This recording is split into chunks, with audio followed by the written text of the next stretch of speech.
hey, if you're somebody who's had a herniated disc, or maybe you're afraid of having your back blow out again and you want to be able to squat, go deeper, and lift weights without having pain, fear, or limitations of what's going to happen to you, I want to show you one of the best exercises you can do to start helping you to improve this so you can lift again. By the way, I'm Dr. Toby, and I'm going to show you how we've helped our patients do the exact same things in terms of being able to squat longer, squat deeper, have more weight without having a back injury occur again, or ever having it occur in the first place. So let's jump right into it. What I'm going to show you is a simple exercise that can be done right from home. One of the biggest things that people have to begin to achieve is getting their confidence back when it comes to lifting weights, squatting, getting back to their maximum squat, and even being able to squat stronger than they've ever squatted before. And one of the basic exercises that you can do right from home is a wall sit. And this wall sit is not just any wall sit. You want to progress this and allow this to build progressively so that you can regain your confidence. So basic things that people are familiar with when you're doing a wall sit: you're going to put your back against the wall, right? And what you're going to do is you're going to slide those feet out, right? And so you want to keep a couple of things in mind when it comes to your foot placement. You want those feet straight. You don't want your knees caved in. You don't want them too close to each other. You want them really about shoulder width apart. And what you want to do is be able to hold that position. One of the first things that we want to encourage with this, most people think this is a predominantly leg exercise, but what you want to focus on with this exercise is flattening that back to the wall and really activating that core. And so you want to think about drawing your belly button straight toward your spine, but just a little bit so that you feel that contraction, right? And what you're actually going to find is this is actually going to take off some of the pressure and the weight from your legs, because you're going to be getting some reinforcement from those muscles that support you. Now, biggest things that you want to keep in mind as you do this exercise: we're not focusing on our legs. Even though this is putting a lot of stress and strain on our legs, we're really focusing on being able to hold that core. So right now I'm holding my core.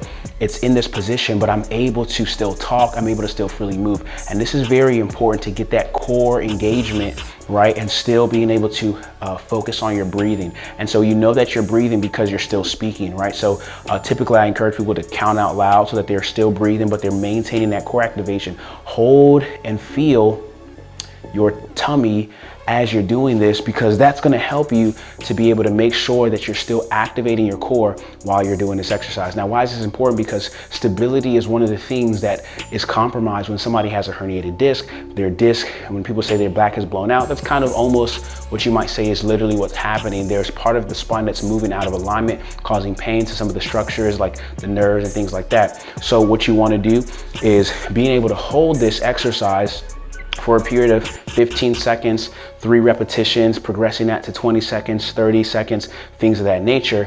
But that's just the lowest level of this exercise. The place that we want to move to next, that's really going to take us to the next level of stimulating that core engagement and reintroducing a similar kind of force that's put on our back like we're squatting.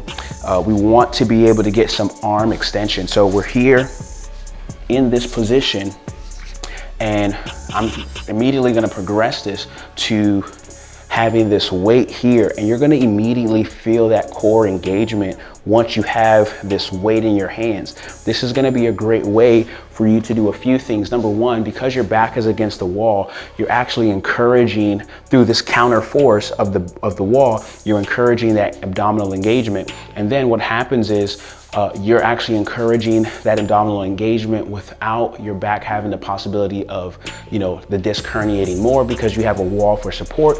But then you're working those legs at the same time. And then we're here and we're holding this weight. It's going to encourage that engagement. Now, biggest thing is you can start off, if that's too difficult for you, obviously 15 pounds may be too hard for some people. You might start to feel some pain, discomfort. Back that down to holding your arms out here, right? Maintain that core engagement, okay? Then you will also want to realize that you can use a lighter weight, 5 or 10, but for those who are able to, have that weight that's appropriate. You're gonna feel that. Start off with 15 seconds, 3 reps, right? And you go from there. So why this is very effective is there's a couple things that we're doing here. We're encouraging that full body engagement from upper body to legs, right? Where you're doing that squat like when you're in the gym and you're coming down with that full load on your body, and The key thing is how you come back up oftentimes is what determines whether somebody's disc herniates. If you're initiating from back first, right, versus being able to come all the way up straight, activating those glutes.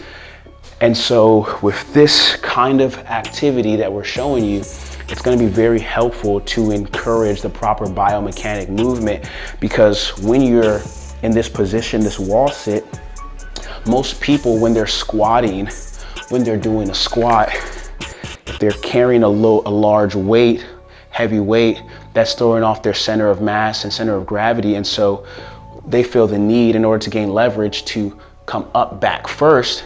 But the problem is that when you come up back first, the issue is that that's kind of what's gonna put that lower back at a vulnerable position to possibly herniate. So ultimate thing is, we're encouraging through this wall sit, you're actually shifting the point of balance toward your heels and getting a little bit more stability and neuromuscular re-education, where your body is used to being in this position where, as you can see, my center of gravity and center of mass is shifted posterior, versus when most people are lifting, especially if they're lifting heavy, they're in this position because the bar is on their shoulders, and that's shifting the center of their gravity and center of mass. And so this becomes a hinge point.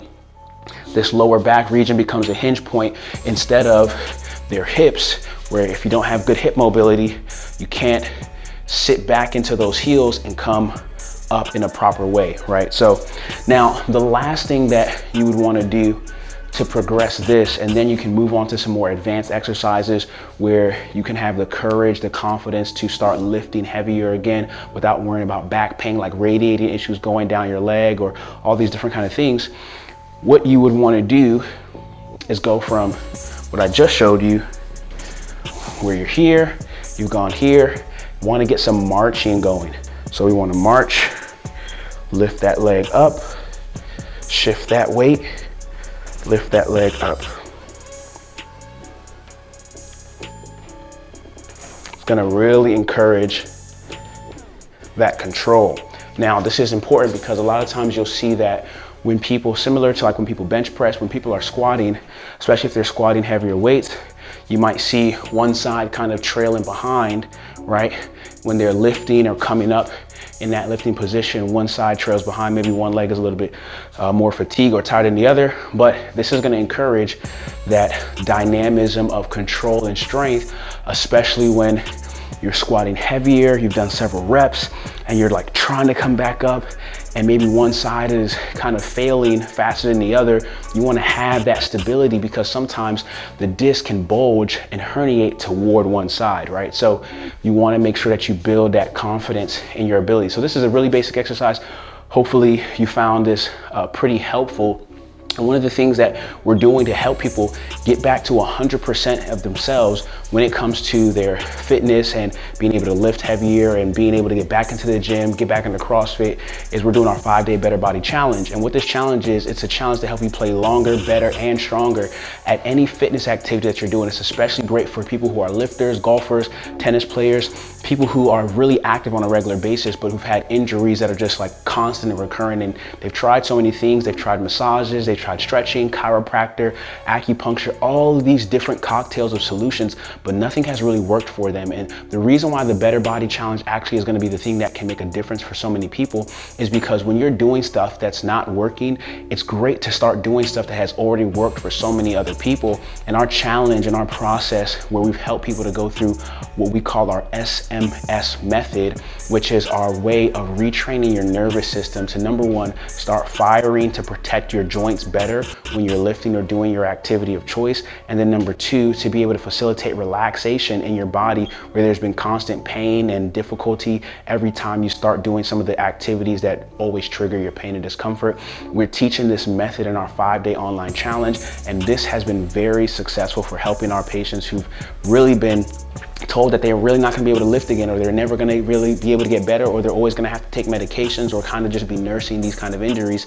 But we've helped people to see the light at the end of the tunnel. And so I want to encourage you, go to betterbodychallenge.com, check the link in our description. It's going to be a really great opportunity for you. Just come out, check it out. And if it doesn't seem like it's something that you are interested in, at least try it first before you can say that it's not going to help you. So I'll see you in the next video.